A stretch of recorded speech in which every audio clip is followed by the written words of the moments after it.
who's like 1, like he's able to do all that because my mom now realizes how important that is for kids to like explore and get dirty and touch dirt and all that and sand. But when I was little, there was no way that I could do that. My mom was like, hell no. Texture. Even when, like, like, no one, don't even look at my child. That's how my mom was. So that's where it is. And even when I was like playing when I was a little girl, I don't know if maybe this is good or bad, but I was only able to play in one section of the house and I could not bring my toys anywhere else in the house because she didn't want to mess.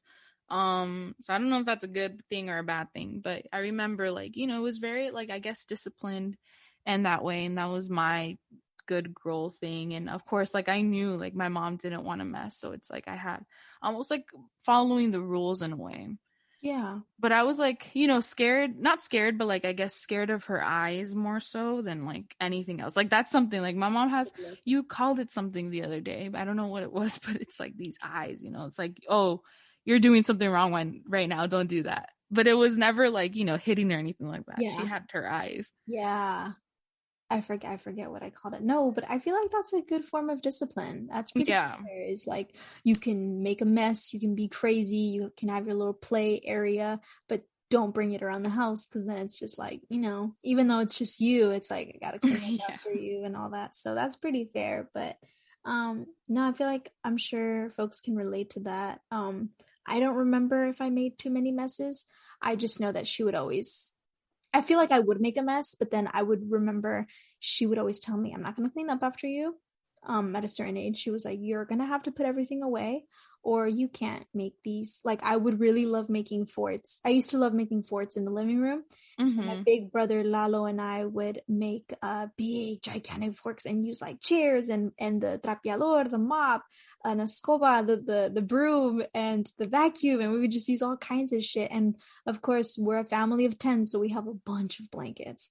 And so it was more of like, I look back and I'm like, it was more of putting the fort together that was the most exciting, because once we were in the fort, we were there for like an hour and then we put that shit away.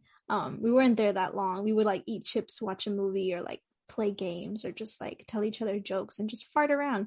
And then, but putting away the fort was just always so annoying, and we would half-ass putting everything away. And so my mom would be like, if you don't put everything away how it was, you can't have that fort again.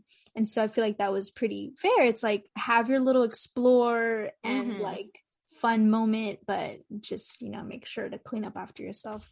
Which even my brothers now, the young ones, they don't clean up after themselves at all. So definitely, I feel like my mom, with having 4 kids, she eased up each time, after each kid, she's eased up for sure.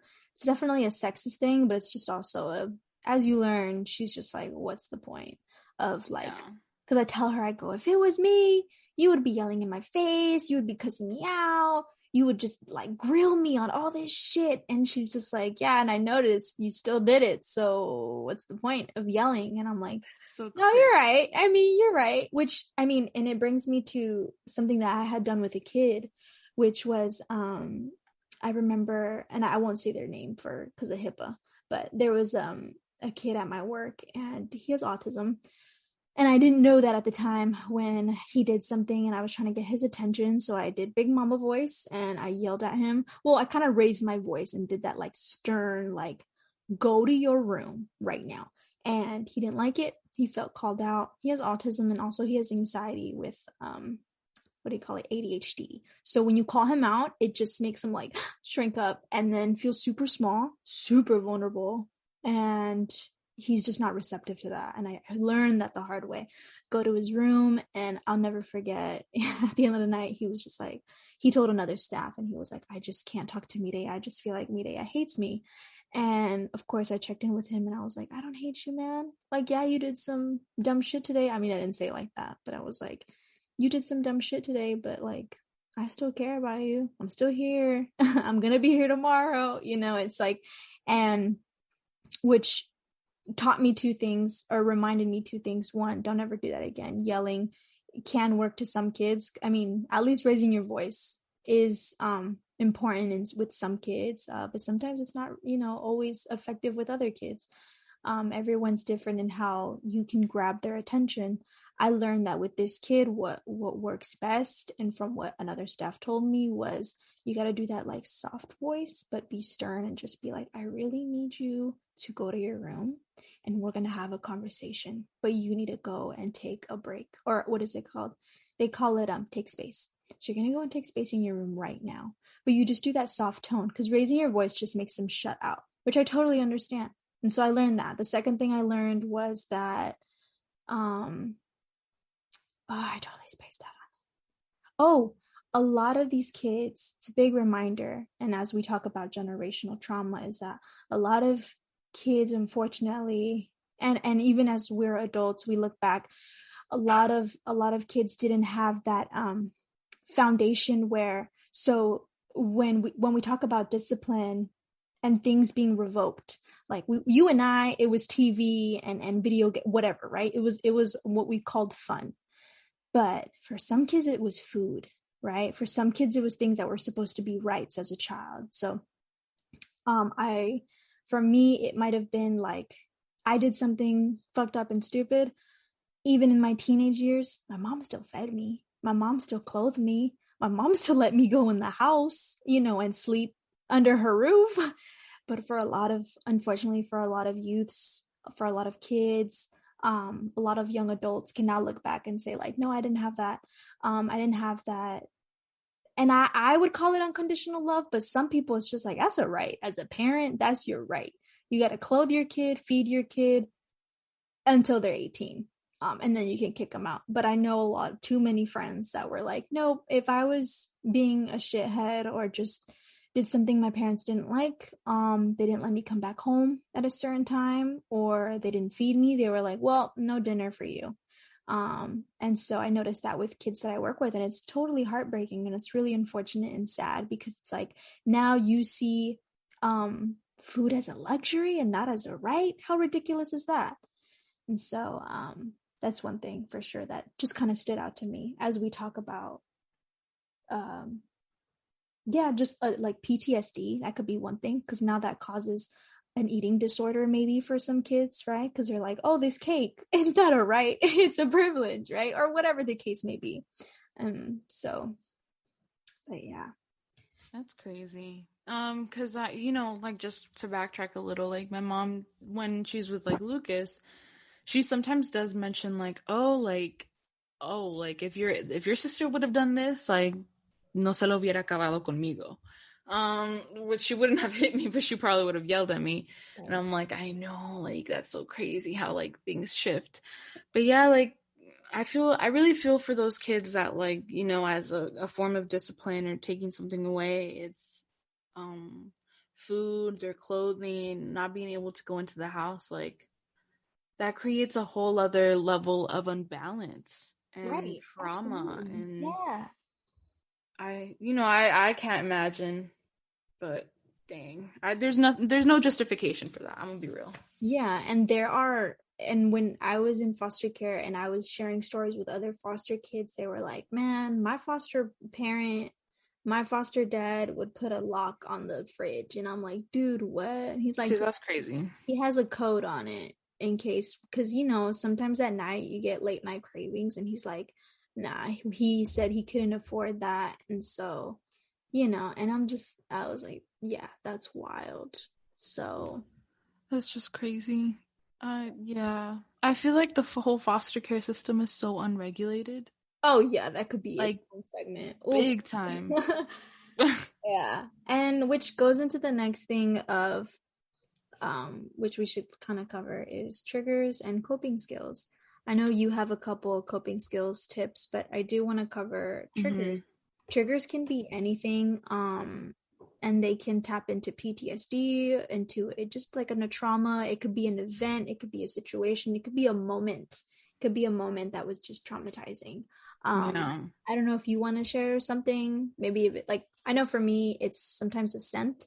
So if a man, and I shared this in the poem that Anita came through too, was in this poem, I kind of just shared what triggers me in regards to past trauma that was violent, where it could be the scent of a man, like a cologne. It could be, unfortunately, I have trauma with religion. So it could be a prayer or being in a church for too long. What else? Just like little things like that. And for me, what I notice is I kind of just like space out. I kind of start getting like not shaky. I don't do that anymore. I kind of move past that, where it's like in the healing process. But for me, it's definitely my hands sometimes clam up if I'm in a room full of too many men and I'm the only woman, for sure. Hands clam up. Your stomach just doesn't feel right. Your stomach feels flush, like you have eaten like milk with hot Cheetos, like something that just feels awfully wrong.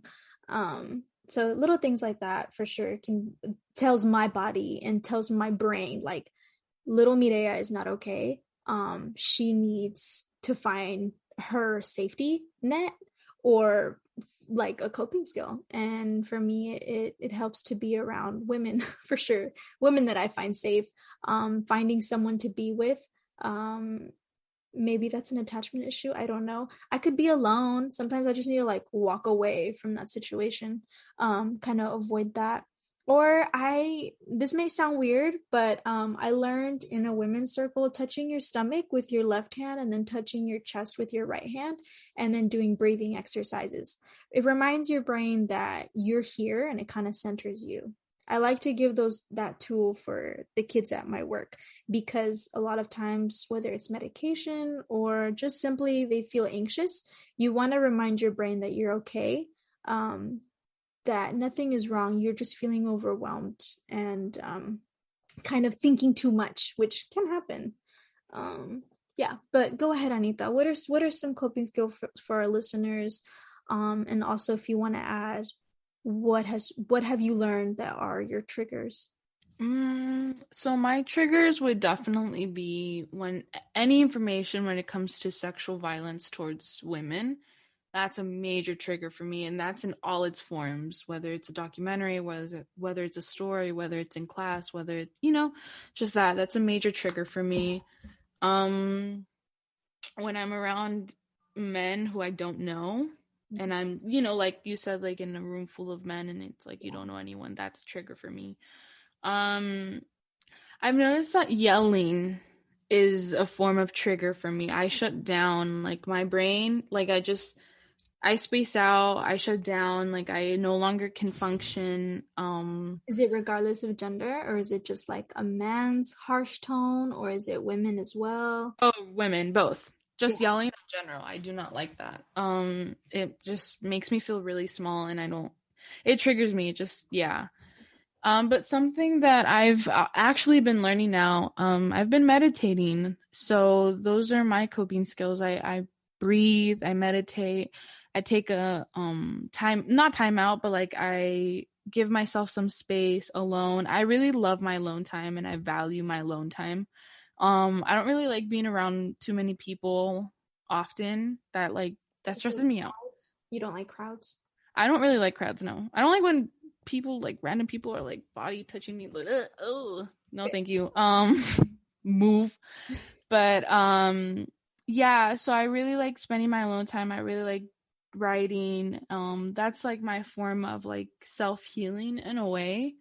And I start to pick up and notice like even just shows that show any violence towards that, I completely shut it down. I don't know how people can sit through Euphoria. Y'all are crazy. I watched the first episode and I was like, nope. You couldn't watch Shameless for sure. Hell no. Yeah, I watched Shameless once. Like, I was stressed out. I was like, there's no way that I can sit through this. So I don't know how y'all be sitting there eating chips and just chilling. I mean, I watched it and I was like, I just compared it to my friends and I was like, damn, this was so-and-so's childhood. This was so-and-so's house with their mom throwing drugs. Like, I'm like, do y'all not have traumas? Like, y'all can just sit through this? Props to y'all though. Y'all got, I don't know what's wrong with y'all, but something we need to unpack. But I just want to I took this from Decolonize Myself on Instagram, and they posted this kind of like thing They posted something, and I believe it's from Therapy with Abby, so it's like a repost.